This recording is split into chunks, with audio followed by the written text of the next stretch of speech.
Bonjour à tous. Aujourd'hui, vidéo de présentation de mon ensemble aquarium, les poissons et les plantes. Alors pour commencer, je dispose donc, comme vous pouvez le voir, d'un aquarium de type Superfish 80. Et comme son nom l'indique, il a un volume de 80 litres. Alors pourquoi 80 litres? Au départ, je voulais commencer par un aquarium nano parce que je trouvais ça très très joli. Et forcément, tous les spécialistes, tous les amateurs déconseillent de commencer par un anneau. Ayant moi-même maintenant un anneau, eh bien, je peux témoigner qu'en effet, 80 litres est vraiment un minimum. 100, 120 litres, voire plus, faut pas hésiter. Après, c'est une question de budget, forcément. Parce qu'en fait, compte, pour ceux qui ne connaissent pas, c'est qu'on est rapidement limité en termes de poissons.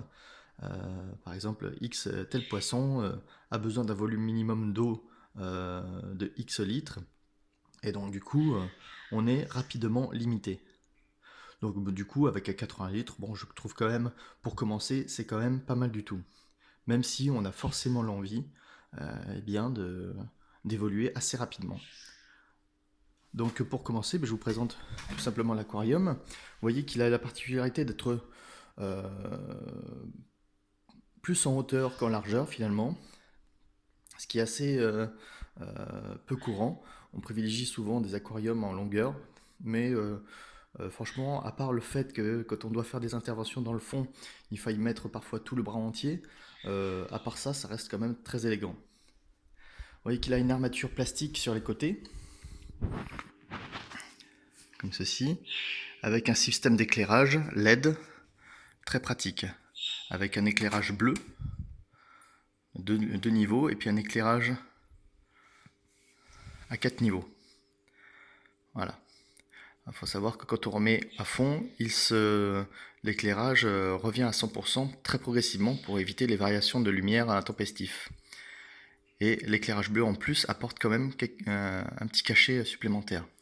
Si on met que le bleu, on peut voir qu'on a quelque chose d'assez spécial et qui éventuellement le soir peut offrir quelque chose d'assez design. Mais moi je le laisse jamais tout bleu parce que personnellement j'aimerais pas être dans une pièce bleue, donc je mets tout au taquet. Et vous voyez, l'éclairage est progressif. On voit ici la partie filtration et chauffage est incorporée dans un caisson plastique. Bon, enfin, qui fonctionne plutôt bien. Vous avez une vitre sur le dessus.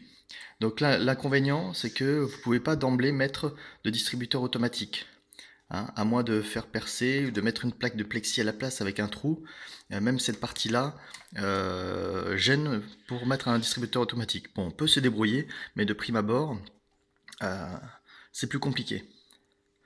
On peut voir ici, partie disgracieuse aussi, c'est la partie fil hein, qui pend derrière, et en fin de compte, voilà, il y a le petit.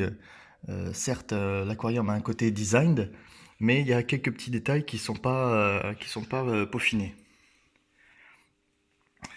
Ok. Autre inconvénient, hein, même si je le trouve excellent cet aquarium, toute la partie plastique ici, en fin de compte, vous empêche de passer la brosse de vitre sur les parties latérales. Donc vous devez passer par l'intérieur. Ceci étant dit, l'aquarium est excellent, il a une bonne capacité, la, la forme, le design est franchement très très beau. Il coûte plus cher que certains 80 litres dits traditionnels d'autres marques, mais pour ceux qui veulent que ça se fonde dans le décor, eh bien ça marche plutôt bien. Accompagné, j'ai pris aussi le meuble. Le meuble, j'ai pris le modèle d'expo qui, par exemple, il manque quelques caches vis. Donc du coup, j'ai eu 20% sur le meuble et franchement, ben, ça va bien. Au départ, je voulais le poser sur un buffet, mais bon, après, dans la, dans les choix, on ne fait pas les choix à deux. Hein, vous savez comment c'est, dans la vie de couple, il faut faire des compromis. Donc j'en ai fait, notamment concernant la couleur, je voulais pas spécialement un blanc, même si je trouve ça très joli. Moi, personnellement, un noir m'allait très bien. Et c'est d'autant plus que souvent les aquariums blancs en termes de disponibilité, ben, la disponibilité est plus réduite. Ok, maintenant passons voir quand même l'essentiel, les poissons. Alors les poissons, on peut voir déjà au premier plan, j'ai 6 néons, hein, dont un que j'ai dû me débarrasser parce que dans le doute, il avait un point, une pustule au niveau de la bouche blanche. Apparemment, c'était une pourriture pourrissement de la bouche. Et comme bon, j'y connais pas pour trop grand chose, vu le prix du poisson, ben, je m'en suis débarrassé avant qu'il ne contamine les autres. On peut voir derrière un guppy mâle. Alors, il a une drôle de tête, ce guppy. Hein, je pense qu'il a. Vous me direz pour ceux qui regarderont, qui connaissent. Il me semble pas très vigoureux. Bon, il fait sa vie. Mais par contre, il a une forme de corps assez particulière. J'ai cru lire peut-être qu'il s'agissait peut-être euh, comment dire, de déformations liées à la reproduction intensive, la consanguinité. Les autres guppies, où sont-ils? J'ai deux femelles. Là, ici, une femelle qui est très jolie. Voilà, et une autre qui doit se cacher, qui est un peu plus commune, avec une queue légèrement bleutée. Ben là, on les a tous les trois, on va en parler, les platies. Un mâle et deux femelles, le mâle tout au-dessus, hein, qui est plus petit que les autres. Et même, je ne sais pas si on va le voir ici, j'ai aussi un alevin platy, hein, qui se cache. Ah, ici, alors fait étonnant, pour la vidéo, c'est la première fois que je la vois à cet endroit-là, la femelle guppy qui se met à cet endroit-là. Alors pourquoi? Je ne sais pas. Je ne sais pas trop. A-t-elle un problème? Se cache-t-elle? Hop, je remets la lumière, en fait j'ai fait un test. C'est étrange. Ici au premier plan, une crevette cuivrée. Il y en a une deuxième.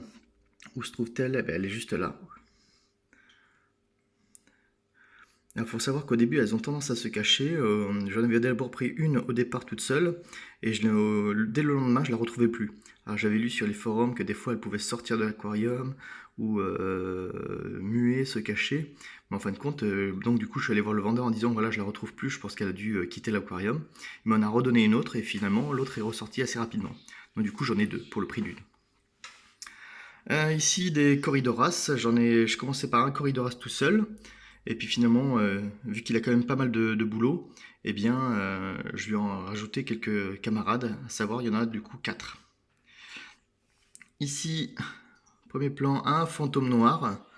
Alors ça, c'est très très bien. J'en ai 5 en tout. Et je les trouve super. Hop, il y a du reflet, donc je vais enlever l'éclairage d'appoint. Fantôme noir. Alors là, ça se voit pas trop, mais ils sont très très vifs quand on leur donne à manger.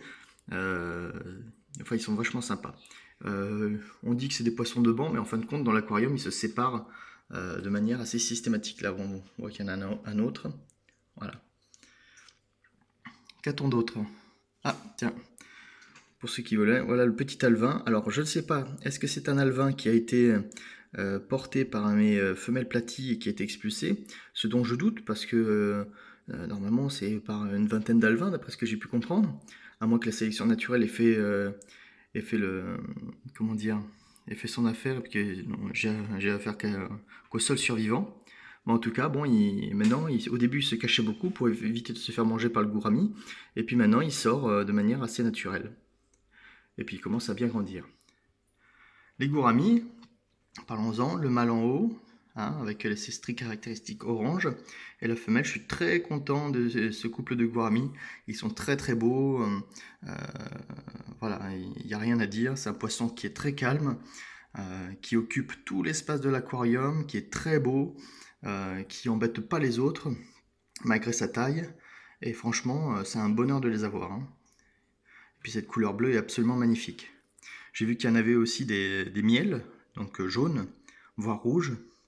Bon, je verrai par la suite. Bon, sachant qu'en termes de population, je suis quand même pas mal. J'ai quand même environ 25 poissons dans cet aquarium, donc je pense que j'arrive en limite de population. Vous m'en direz vous pouvez dire ce que vous en pensez d'ailleurs dans les commentaires. Ah, ici, on peut voir un tout nouvel arrivant que j'ai ajouté il n'y a pas très longtemps, un ancistrus.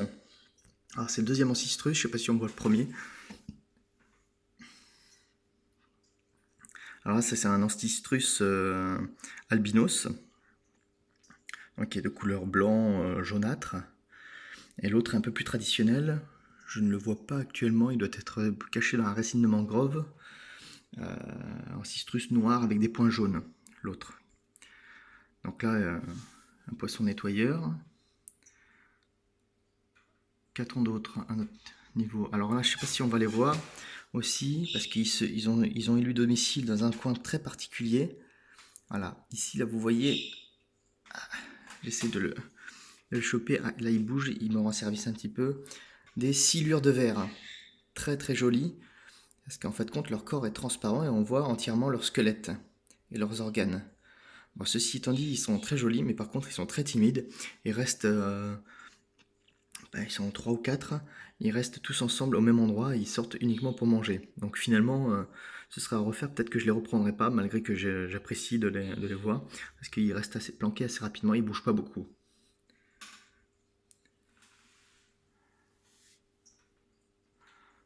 Voilà, ai-je fait le tour de tous les poissons? Je pense que oui. Donc pour récapituler, un couple de gouramis, 5 fantômes noirs, 6 néons, 3 platies, 3 guppies, 4 corridoras, 2 ancistrus, 4 silures de verre, et, et, et, et puis j'ai fait le tour. Donc voilà, c'est déjà pas mal, hein. Ça fait à peu près 25 éléments, je les compte pas forcément. Ah, c'est la femelle guppy qui est ressortie. Ah, ça va pas trop, mais elle a une queue légèrement bleutée. Bon, elle rendait beaucoup mieux au magasin que dans l'aquarium finalement. Au niveau des plantes, bon, je ne vous citerai pas les noms des plantes parce que j'y connais pas encore grand chose. Vous avez des plantes à croissance rapide comme celle-ci. Vous pouvez voir qu'il y a différentes teintes, différentes hauteurs, parce qu'en fin de compte, en ce moment, j'ai un problème de CO2. Au début, je savais pas, on m'avait pas dit qu'il fallait mettre du CO2 dans l'aquarium. Donc je mets du CO2 liquide et je vais bientôt mettre du CO2 de façon artisanale grâce à certains tutoriels qu'on voit sur certaines chaînes, de manière à permettre aux plantes de pousser un peu mieux. Celle dans le fond, j'en suis très content, elle pousse très très bien et elle habille très bien le fond de l'aquarium. Devant, là, une espèce de nénuphar avec vous voyez, des grandes feuilles, des grandes tiges. Donc obligé même de couper régulièrement certaines feuilles pour éviter que ce soit trop l'invasion. Mais ça c'est très très bien, ça pousse très bien, c'est très sympa.